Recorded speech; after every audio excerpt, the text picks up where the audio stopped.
Hi, everybody. Hi. Thanks for having me. I'm super excited to be here. And yeah, I know I'm a little bit different, I guess, and I do want to talk to you guys a little bit about how to create these ideas, and even more than that, how to build a culture around the idea. And I think, for me, Idea Mint is a really interesting place. This notion, like Mario mentioned, the idea of the notion of bringing an idea to life is a pretty fascinating one when you think about it. How does that happen? How do you create something from just an idea? And for a long time, I guess I really thought when I pictured this, like Lone Ranger kind of thing, like out there on the dusty fields of entrepreneurship, blazing a trail or something, and which is a really nice visual. The problem is that it's kind of a bunch of crap.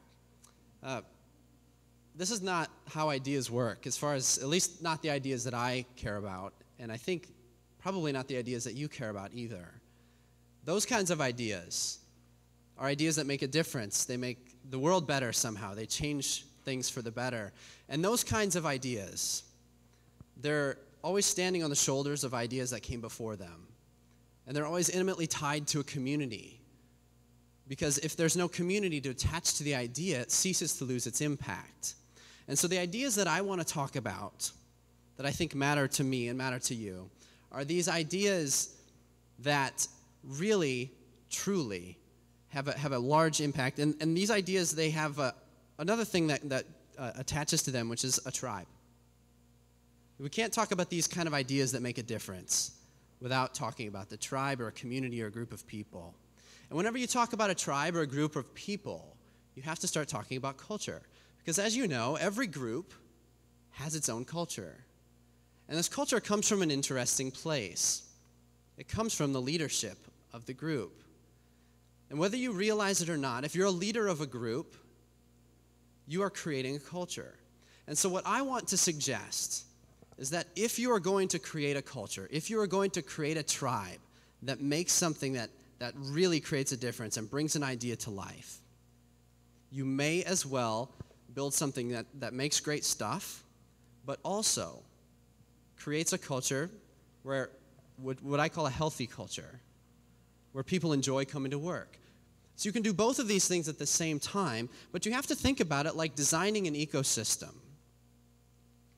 Because if you design it like an ecosystem, then you can create the environment that grows the thing that you want to grow. And so this is what we want to talk about really quickly. And there's what I call four core disciplines to creating this kind of a healthy startup culture. And it's going to go really, really easily. I'm going to talk about each four. I'm going to give you a story, and I'm going to give you an action item for each one of these, okay? All right, first thing we want to talk about is what I call strengths. So the story here goes like this. Once upon a time, in the 1950s, in Nebraska, there's a school. And in this school, there's a group of incoming freshmen.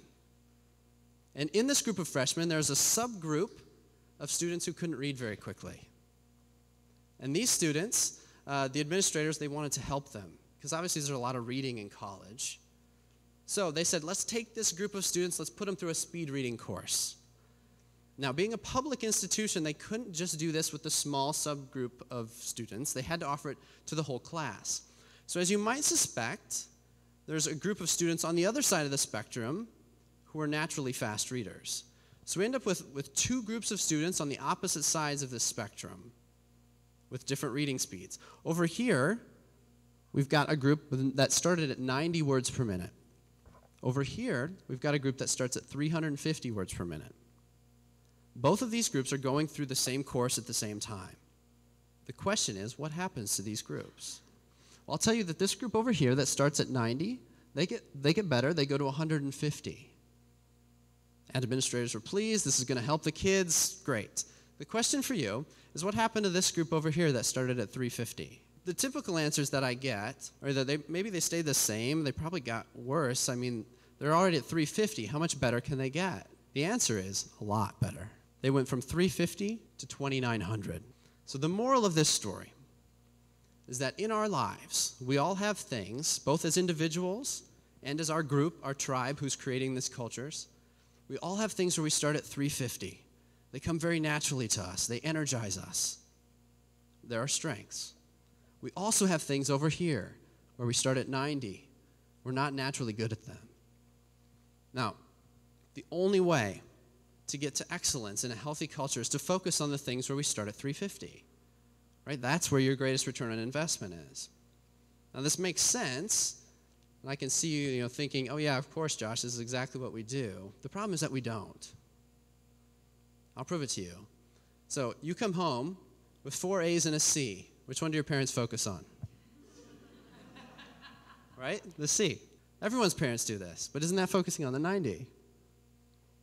All right, one more example. How many people have had an opportunity to work for a company with a yearly performance review? Anybody? Okay, a couple people. So let me ask you a question. Did that performance review focus on all of the things you did well in the last year? Not so much? Most performance reviews that I see, they focus on helping you suck just a little bit less than you sucked last year. But this is focusing on the 92. And so the problem here is that even though this sounds like common sense, focusing on our strengths, it's not. Our education system isn't this way. Our society isn't this way. Our organizations aren't this way. So you have to be very deliberate. If you want to find your area of genius, you need to focus on it very deliberately. And the action item here is to do a strengths assessment. There's tons of them out there. Pick your favorite. Do it on yourself as an individual, and then do it on your organization. I'll recommend one, what I think is the best one for an organization. It's called the Strengths Scope. Strengths Scope. All one word. You can Google it if you want. All right. Core discipline number 2. Something I call simplicity.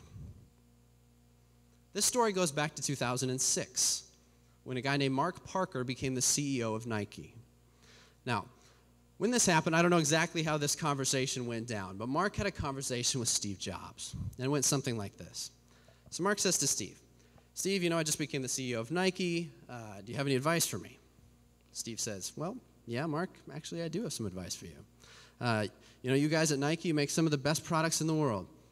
Mark said, yeah, thanks, I know. Steve says, you know what, though? I'm not finished. You also make a lot of crappy stuff. You probably should just get rid of the crappy stuff and focus on the good stuff. And Mark says, ha, ha, ha, and looks back at Steve, and Steve's not laughing. And of course, this is what Apple does really well. They get rid of the crappy stuff to focus on just the good stuff. The question is, how does Apple do this? And Apple doesn't behave the way it does to increase its market share, to increase its stock price, or to increase a company's size or its profits. The reason Apple does things the way that they do them is for one very simple reason. It's to create better products. If Apple can't create a better product, they won't do it. And that kind of relentless focus on this single thing allows them to say no to the crappy stuff. And so I'm not suggesting that the action item here for you is that you need to just create great products. But I am suggesting that you need your thing. You need what I would call a noble cause. What big problem is your group trying to solve? How will you make the world better? What hole would be left if your group was gone? When you know the answer to that question, you'll be able to say no to the crappy stuff and focus on simplicity. All right, next example here. So this is one I called Space, and the story around this one is actually a bit of crowd participation, if you guys are up for this. So can you just stand up real quick? This will be really easy. All right, so we're going to see who's the rhythmically challenged people in the group. All right, so just do this with me.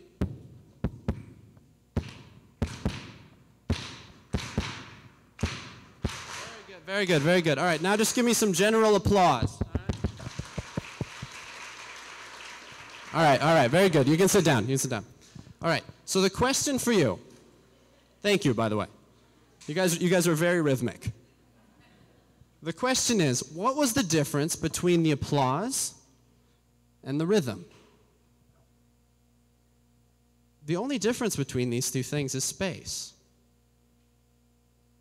So the interesting thing, when you think about music, for example, the only difference between music and noise is space.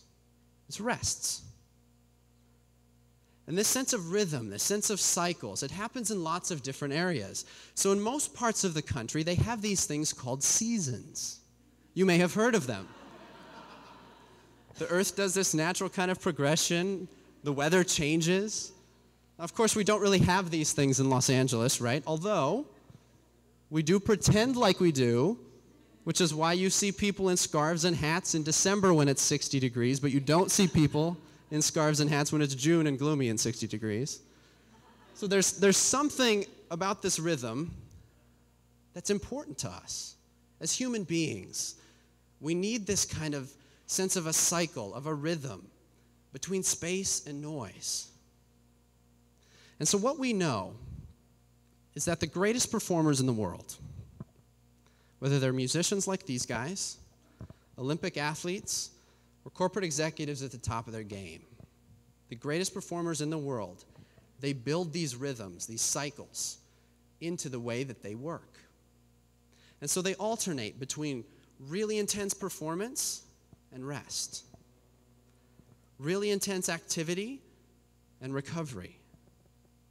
They build these cycles into the way that they work. And so I would recommend that you do the same thing in your job, in your culture. You can create these cycles between activity and rest. Now, I know what some of you are thinking who have startups. You're thinking, Josh, I appreciate your concern for my well-being, but we do not have time for that. We are very, very busy, and we can't stop. There's no room for space where we come from. And maybe once we get our next round of funding, or maybe once we build out our HR department or something, we'll be able to try this on. And I'm here to tell you that that's a really bad idea. And the reason is, hectic cultures, they don't grow into peaceful, rhythmic cultures. You may as well ask a tomato seed to grow into an oak tree or something. Like this is not how the world works.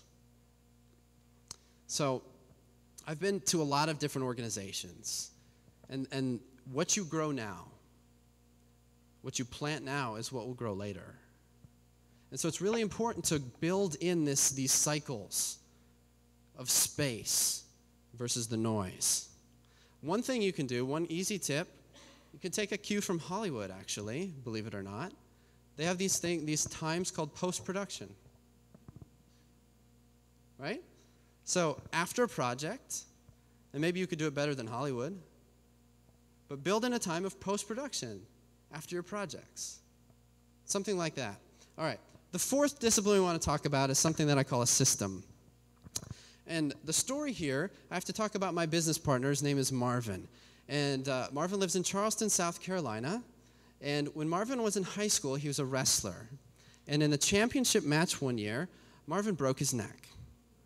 Now, Marvin's okay today, but it's because he went to a chiropractor who was able to help him. And from that day on, Marvin knew that he wanted to be a chiropractor and help other people too, which is exactly what he did for the next 20 years, until he went to grad school, met me, and we started our company where we help people in a different way by building healthier companies. But what I've learned by hanging out with Marvin, the chiropractor, is that structure always determines function. And so this is the part of the presentation where everyone adjusts their posture a little bit. So what we know is that the structure of the bones in our back, they determine how much health we get to experience. And this type of thing happens in a lot of areas too. So we talk about the alignment and the structure of your car tires. It determines whether your car can drive straight. The alignment of your golf swing makes the ball go straight. So are here. This is not how I golf. The pistons in your engine, if they're aligned, that works better. The structure of your daily agenda creates freedom. And so the interesting thing about these systems, these structures that we build, is they're either creating a spiral up or a spiral down. They can't do both. So the systems that you've got inside your culture, they're either creating a healthier culture or they're not. They can only go one direction. And so the action item here is pretty simple. I want you to go back to your culture and ask a very simple one-word question. Why? Why do we do things the way that we do? Why are we doing our performance reviews like this? Why are we doing meetings like this? Why are we communicating the way we are? And the challenge here is to take a good look at your systems and make sure that all of your systems are reinforcing a culture of strengths, where you focus on what's right with people instead of what's wrong with them, and where you can focus on energy and what gives people energy at work. And you're creating systems that reinforce this idea of simplicity that allows you to have a noble cause and get rid of the crappy stuff. And your systems, they reinforce these cycles between space and noise. And if your systems aren't doing this, I want to encourage you to change them. Because if you do these 4 things, you'll be able to create a place that continues to create great stuff and is a great place to work and allows you to keep bringing your ideas to life. Thank you.